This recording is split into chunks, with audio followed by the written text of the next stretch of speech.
ফিরে এলো বিজয়ের ডিসেম্বর, বাঙালির সুদীর্ঘ রাজনৈতিক ইতিহাসের শ্রেষ্ঠ অর্জন।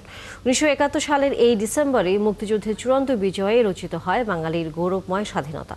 বিশ্বের বুকে জন্ম নেয় লাল সবুজের বাংলাদেশ।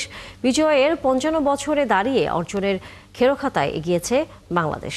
এমিরাটস অধ্যাপক সিরাজুল ইসলাম চৌধুরী বলেছেন, আক্ষেপ আছে নেতৃত্বের। আরও জানাচ্ছেন পার্থ সঞ্জয়। অশ্রু জলে লেখা এক ইতিহাস, পৃথিবীর জঘন্যতম গণহত্যা। ৯ মাস ধরে পাক সেনাবাহিনীর বর্বরতম হত্যাযজ্ঞ, নির্যাতন, নিপীড়নের বিরুদ্ধে লড়ে পৃথিবীর বুকে এ মাসেই রচিত হয়েছিল বাঙালির স্বাধীনতা, একটি মানচিত্র, একটি পতাকা।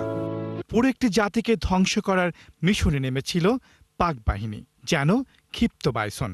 টার্গেটেড কিলিংয়ে রচনা করেছিল জাতিগত নিধনের ঘৃণ্যতম অধ্যায়।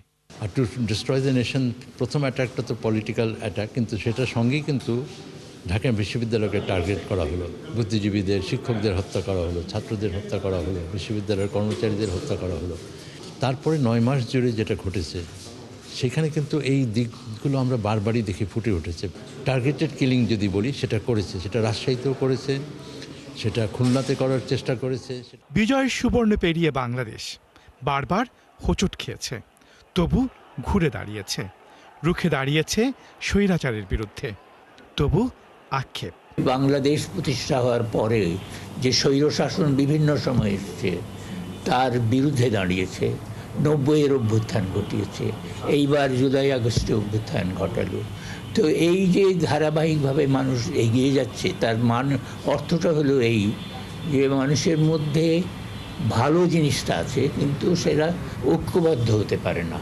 অভাব যেটা, সেটা হলো নেতৃত্বের।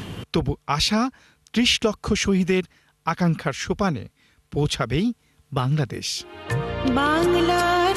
পার্থ সঞ্জয়, ৭১, ঢাকা।